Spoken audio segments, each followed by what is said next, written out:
Okay, good morning, everybody. Welcome to Charles River Watershed Association's first ever legislative briefing.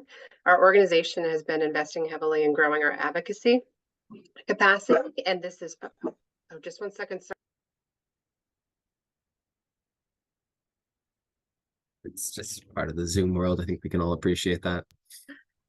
So, of course, the minute I start talking, somebody comes to our door. So hopefully that will rectify itself in just a moment. Can you hear me okay? Yeah. Okay. All right.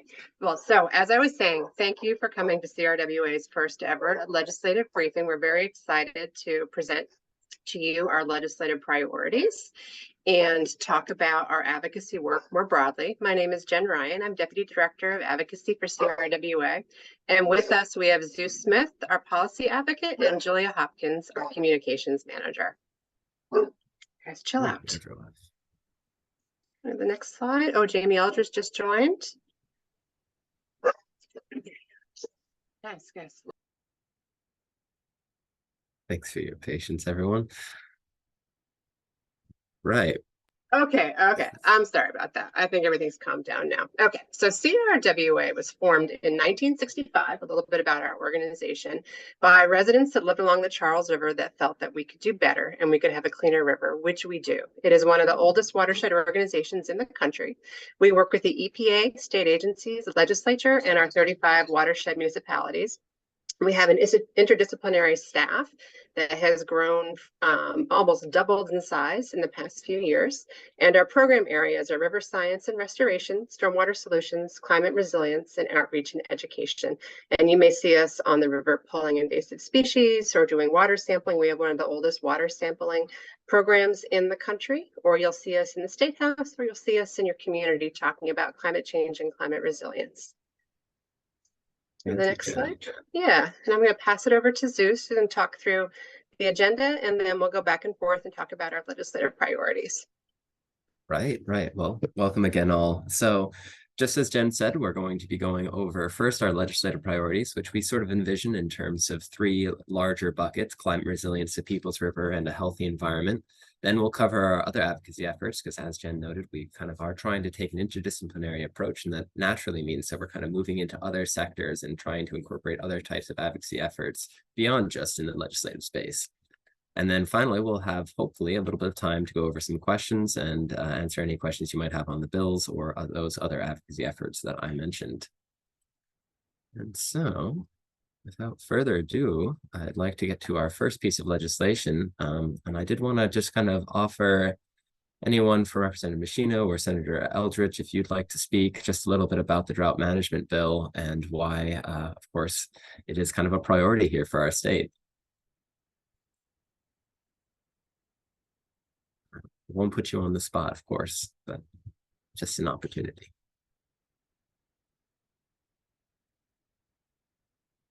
Okay, no problems there. So, as you all might have guessed, though, this first bill is sponsored by Representative Machino and Senator Eldridge's office.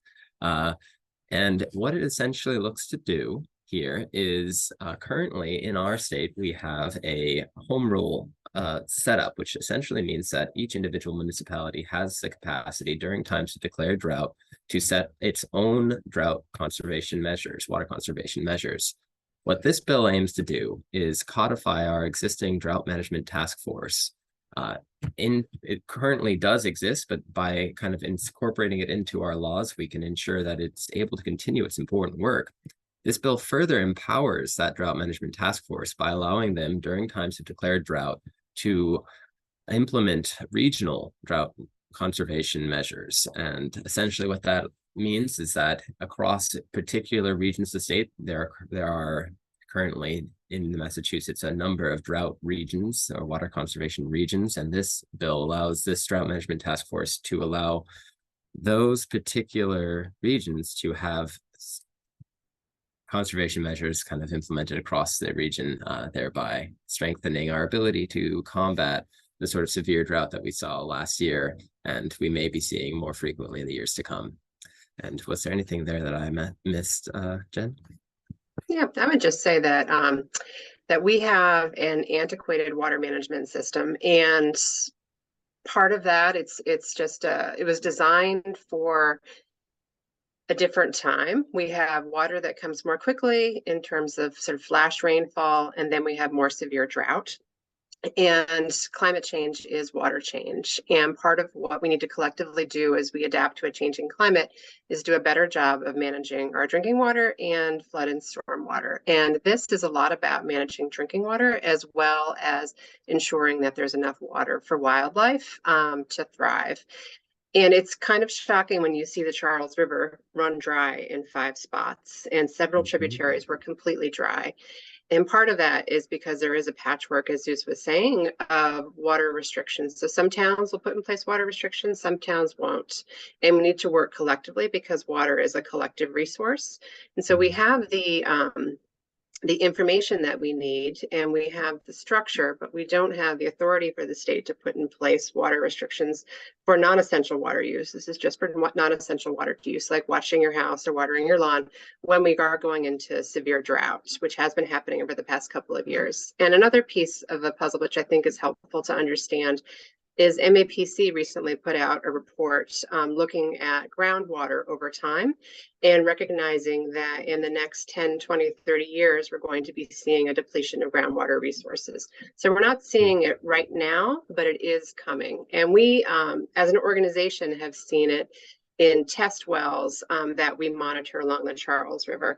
They went dry for the first time ever last summer, which was surprising. They have filled back up, but it's definitely changing, and we need to do better with our management of water resources.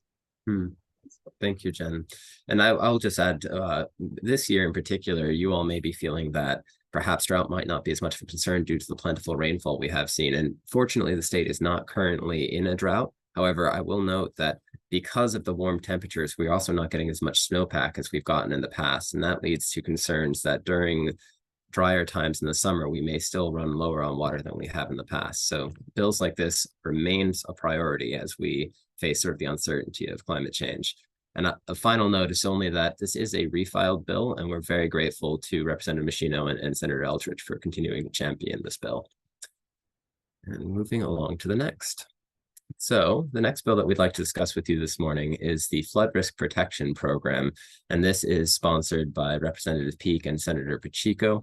I again would like to open the floor to any representatives of those offices who might like to talk a little bit about this bill and why they're advocating for it.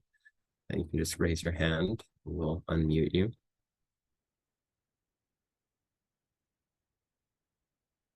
Just long enough for us all to feel it's a bit of an awkward pause. And excellent. All right. So this particular bill is really important and a little bit more unique, because rather than being a bill that is actually putting into place a particular program, the Flood Risk Protection Program, this is a study commission bill. And essentially what that means is that this bill is studying the possibility of a flood risk protection program here in Massachusetts to understand the feasibility of the program and to see if it would be a good fit for our communities, both on the coast and in areas of our riverine communities that are prone to flooding. The program that it is studying is essentially a voluntary acquisition program. So you can see here on the slide, what this bill would do is locate areas of the state where there are communities that are prone to frequent flooding and offer those homeowners and businesses a chance to essentially sell their land to the state. And the state, in turn, would then be able to take that land and turn it into new parkland or restore it to its natural conditions, thereby kind of getting a twofold benefit of both allowing these homeowners and businesses an opportunity to move out of a sort of destructive cycle of land deterioration or declining land value, and also allow the state to pursue its goals of increasing our climate resilience by natural management of flooding, in addition to creating, hopefully, new recreation space for our residents to enjoy.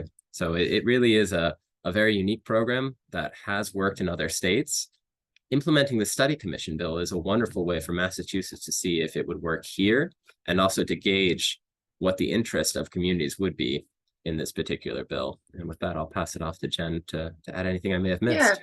Yeah, I would just say that Rep Peake makes a ton of sense, of course, out in Provincetown, and Senator Pacheco as a climate leader. But also, folks will recall that several years ago, the dam in Taunton catastrophically failed or almost failed. And Taunton is the site for the largest to date buyback program. So houses that were downstream from that were bought and taken down because of the high flood risk and damage that was there. And when we think about these types of programs, the mind sort of naturally goes to the coast because of what's happened with large hurricanes, et cetera. But there is a question of parity, and there is flood risk inland. Hurricane Irene is a great example of that, although that did hit Vermont more heavily than it hit Massachusetts. There will be storms like that in the future, and we need to be thinking about what we do across the state, what the need is inland as well as at the coast. And so that's one of the benefits of having a program like this, where a commission like this, where we are looking at risk statewide and then determining the best course of action for the Commonwealth to take as a whole.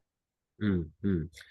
Thank you, Jen. And I'll just note that we appreciate that legislators long recognize that this is a priority. So in fact, there is actually funding for this measure from a previous environmental bond. And we understand that the legislator also has grasped that this is a very complex issue. And so it really kind of working together to fully understand this program has a lot of merit. And we just want to thank the legislature for their approach to this important issue. Moving along to our next bill, we have the MVP Plus bill, as we've been colloquially calling it, because it does kind of expand upon an existing program, the Municipal Vulnerability Preparedness Program. And again, this is sponsored by Senator Cream, and I would just again give a chance for anyone to anyone from that office to talk about that bill and why they think it's an important priority for Massachusetts. You know, not to call out Garrett Casey from Senator Cream's office, but I know you're here. Yeah, happy to say a quick word. Thank you for doing this. So yeah, we filed this bill because we thought that Senator Cream thought that the MVP program has been a tremendous success in getting local communities to think about their climate resilience vulnerabilities and to start funding projects to improve resilience. But she thought that it was time to sort of take the next step forward. And so what this bill would do is basically say to communities, like the Green Communities Act, if you pass local policies that promote resilience, then you'll be rewarded by the state with automatic guaranteed funding to carry out the projects for resilience that you've identified. In that way, we can sort of go from all the excellent planning that's been done around the state and sort of step up our implementation of all kinds of projects that we're going to need because of all the impacts of climate change. Thank you very much, Garrett. And I mean, I very much could not say it better. But beyond that, I will only just note that, you know, we know that the MVP program is way over enrolled compared to the amount of money and funding that it has. And so part of our advocacy around this bill is also pushing for a bill, or rather a increase in state funding for the MVP program, which we do believe would work very well with this bill, which creates this additional category of MVP plus communities. Essentially, these are communities that incorporate this standard MVP program, but also go a step further and implement further resilience measures. They can actually pick from a suite of 6 options to increase their community's particular resilience based on the characteristics of their community. So for instance, if you're in a flood-prone zone, then you can have a flood zoning law, a bylaw, or perhaps if you are concerned about stormwater, this bill would allow stormwater utilities to be one of those stretch resilience measures to implement. So essentially implementing policies that we already know are common sense, strong measures to combat climate change, and further incentivizing that through the allocation of funding.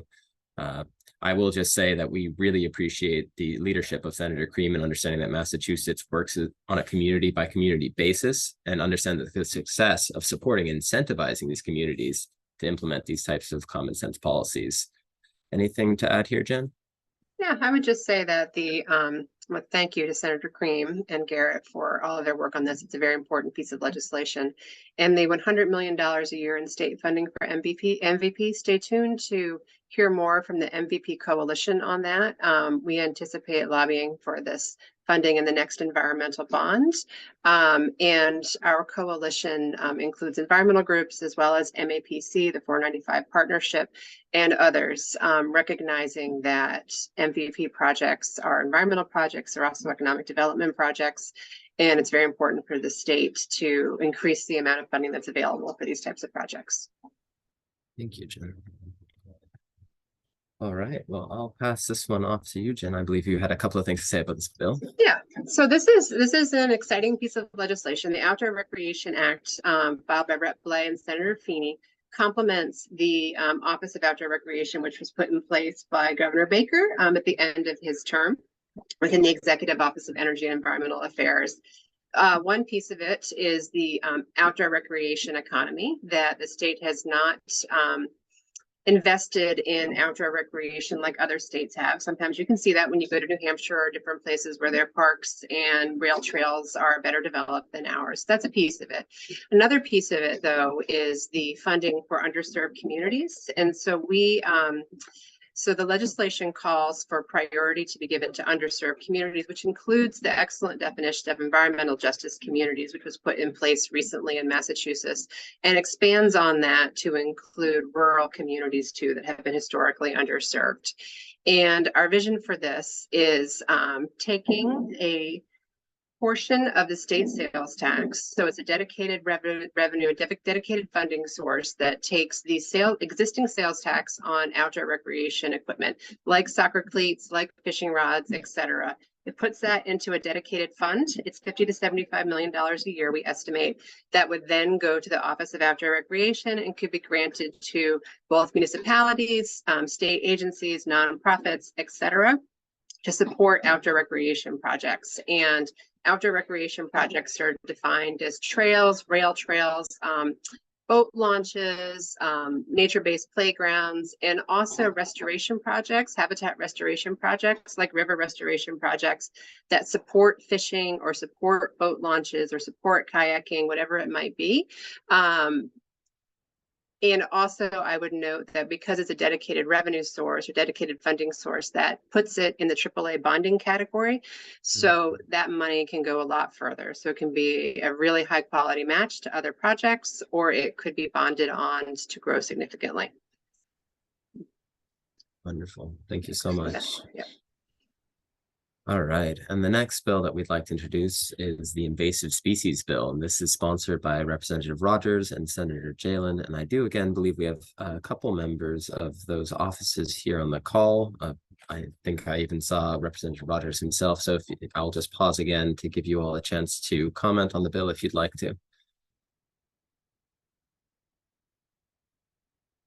Wonderful. I'm glad you all feel I'm doing an adequate job of representing your legislation. I'd like to think I can as well. So what we have here today in the Invasive Species Bill is one of the most comprehensive bills here on our list of legislative priorities. What we're looking to do is build upon Massachusetts' efforts all the way back from 2007 with the Aquatic Invasives Management Plan, and really expand upon it in every way that you can hope to expand upon a program like that. We're creating, with this bill, an office, we're creating a funding source, a commission.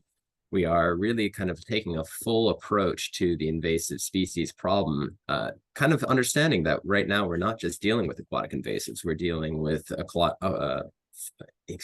invasive flora and fauna on another level as well. We all have heard about spotted lanternflies, which are kind of migrating up the coast, and that might be a concern for this office that this bill would create.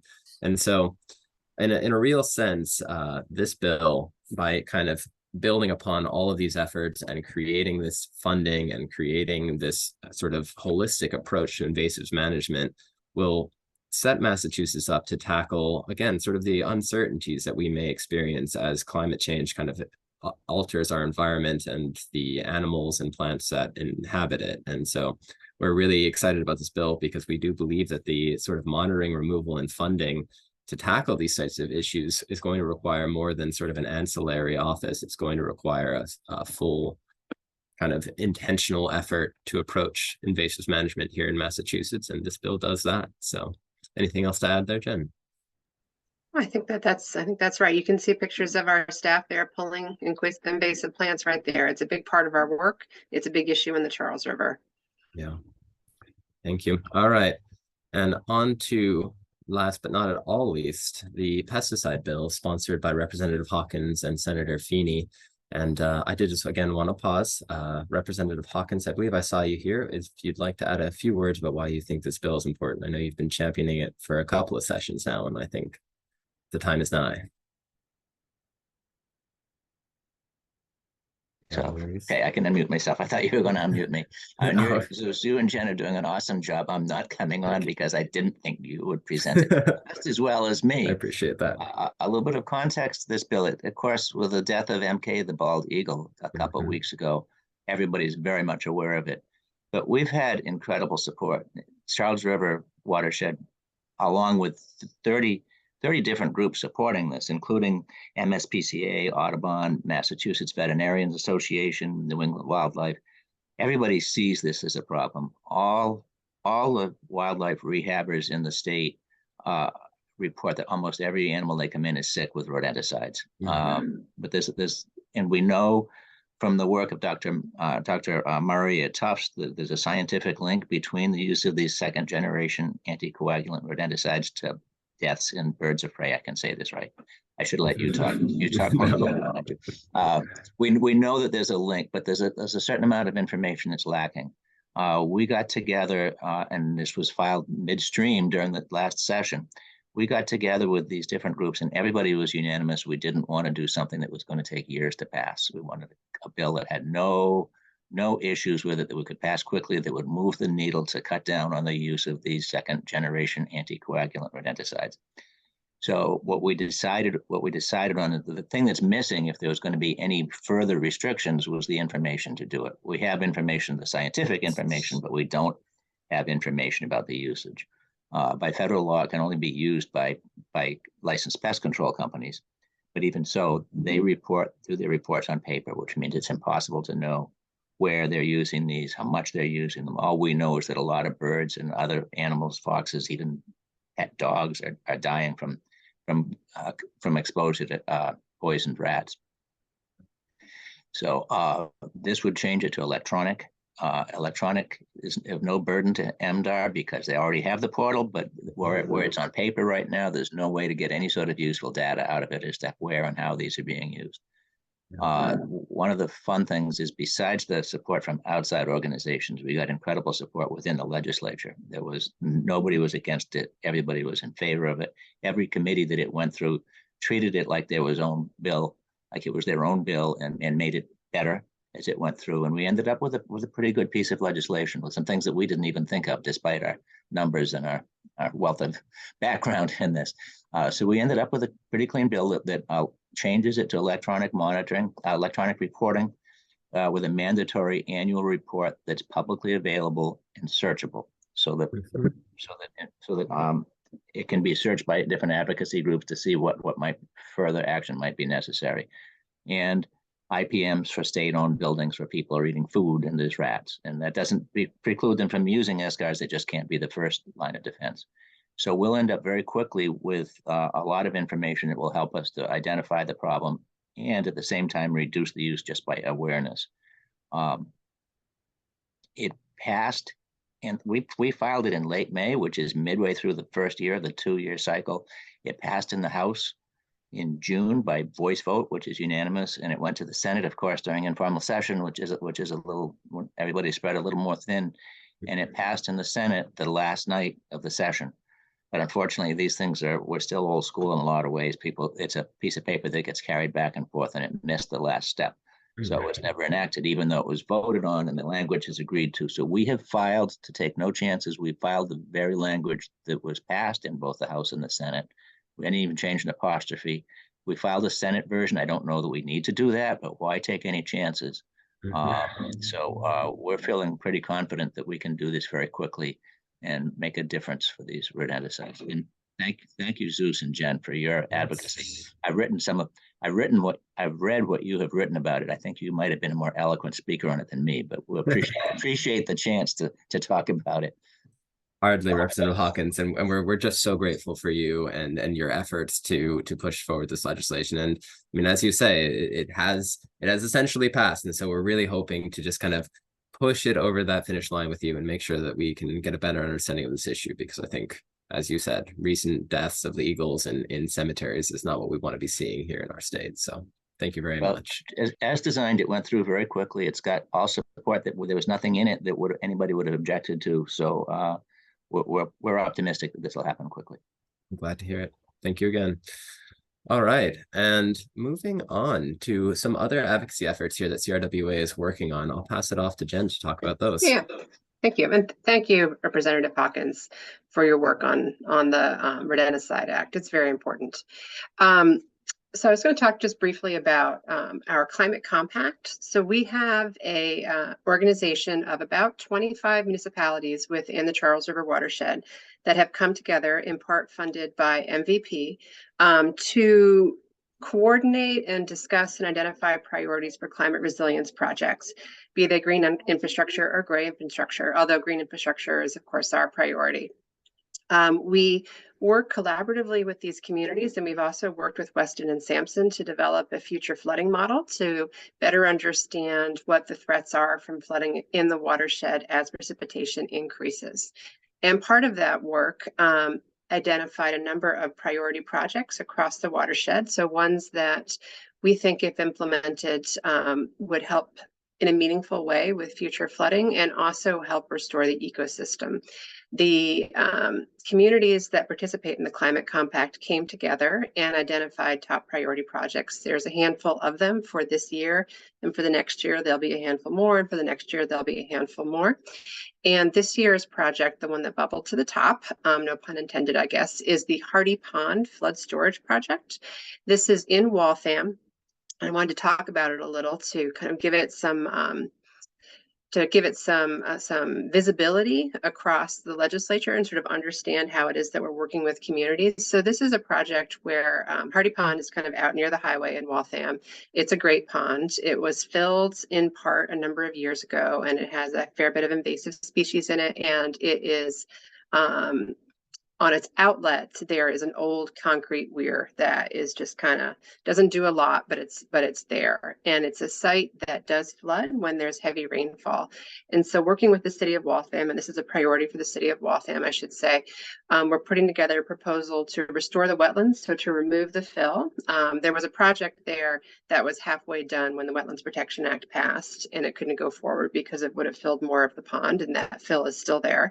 So remove the fill, restore the wetland boundaries, and then put in place a water control mechanism that would allow for the pond to be lowered before a rainfall and then serve as a giant catchment basin during a heavy storm event. So it would hold water and allow for water to be released in a more controlled fashion rather than in a big flashy flood. And then instead of an old concrete weir, there would be a fish ladder as well. So it would improve fish habitat. So we are working with Representative Stanley. We had a briefing not last Friday, but the Friday before in the House Members Lounge on the compact and on the flood model and on this project. And we're advocating for the design and permitting funding to be included in the House budget and then in the Senate budget and then to the governor.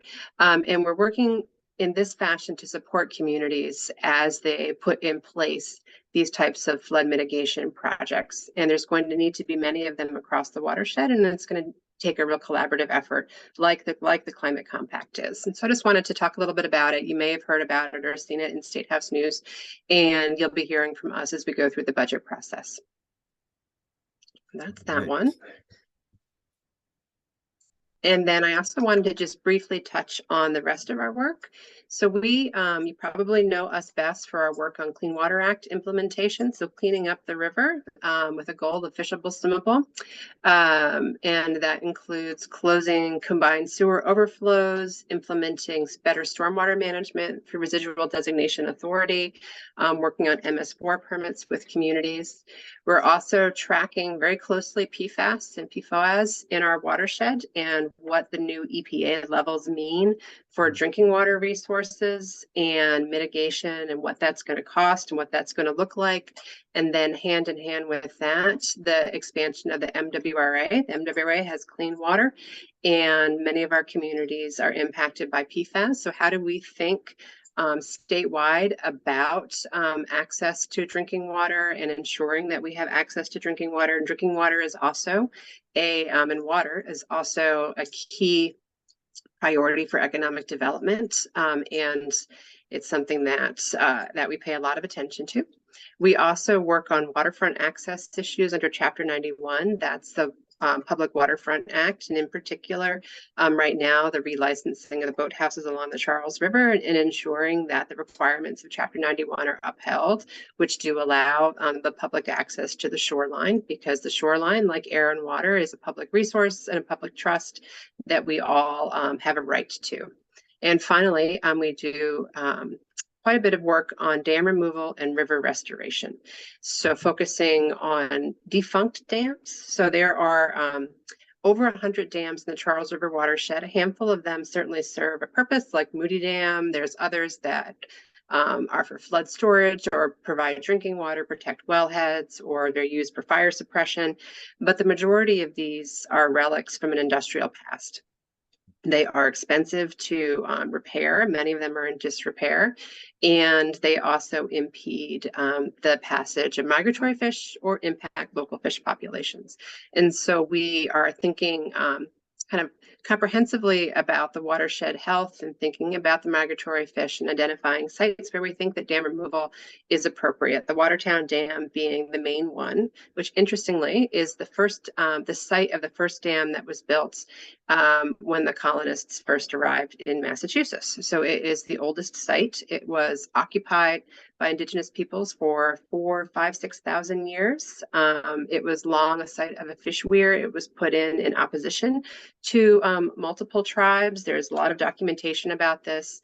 It is not, it serves no purpose. It's not a hydro dam. It's not a flood control dam. And we have been working with local community and with conservation commissions and indigenous partners and conservation groups to advocate for its removal and river restoration at that site for all the reasons that I just talked about, but also because it is the Charles River watershed has over 1 million people. It's very densely populated, and it's an incredible opportunity to restore in an urban area and talk about the benefits of river restoration. Thank you, Jen. Yeah, and so and I'd say we have a great, I think Zeus will talk about our website, but we have a lot of a great website. Thank you to Julia with all of her information, and I'll let you do that. Yeah. No, I'll only echo that CRWA is really looking to be a resource to our watershed and to Massachusetts as a whole. And so one of the ways that we hope to kind of deliver on that mission is by creating this advocacy center where you can access a lot of what you've seen here today, including bill fact sheets, summaries, information on our dam removal efforts and why we do think that is the best step for whichever dam they may be addressing, and some of our other climate resilience initiatives, as well as the flood mapping that Jen discussed earlier. And so really we want all of the legislators and all of the community members on the call today to view this as sort of a community resource hub that you can use to kind of understand a lot of the issues affecting, as I said, the watershed, but also Massachusetts as a whole.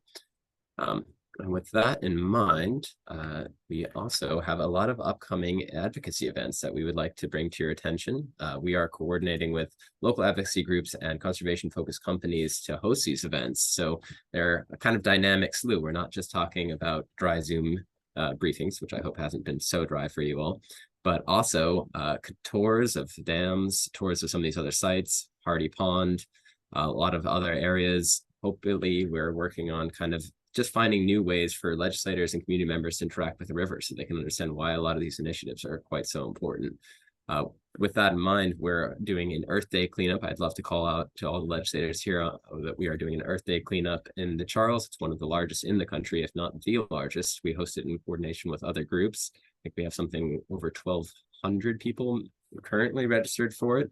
It's a really great opportunity, not only to, of course, clean up the river, but also to meet other community members, to get a chance to meet your constituents. We have a lot of local site areas so that if you are, kind of representing a particular group of people, or you are interested in meeting a particular group of people, you can go to that site and have the opportunity to interact with them. With that in mind, we're also kind of working on empowering a lot of constituents by hosting with Patagonia how to be environmental advocate events, essentially just an opportunity for community members to come and learn from advocates like myself and advocates at other organizations like Massachusetts Rivers Alliance. That it isn't all that scary to speak to legislators, and that it isn't all that hard to advocate for particular initiatives that you may be passionate about. I think one of the wonderful things about Massachusetts is that we do have a very accessible legislature, and we do have wonderful legislators who are willing to listen. And so we really want to make sure that people understand that and aren't afraid to reach out to their advocates. Finally, I also wanted to flag for you all a really exciting event, hopefully the first of many, the Climate Action On and Off the Screen, which is co-hosted by Turnaround Films. They do wonderful short films focused on environmental advocacy and community resilience, kind of highlighting activists in Massachusetts and abroad who are working on critical issues like drought. So we're hosting this in coordination with a bunch of other groups. It's going to be 2 separate events, one at Herder Park, and another one, we'll see if we're able to catch multiple venues here. But in any case, we're really hoping to have a lot of people in attendance. So feel free to keep an eye out on our newsletter for additional information. And with that, we will move to questions. I want to thank everyone for attending today. It was really wonderful to speak with you all.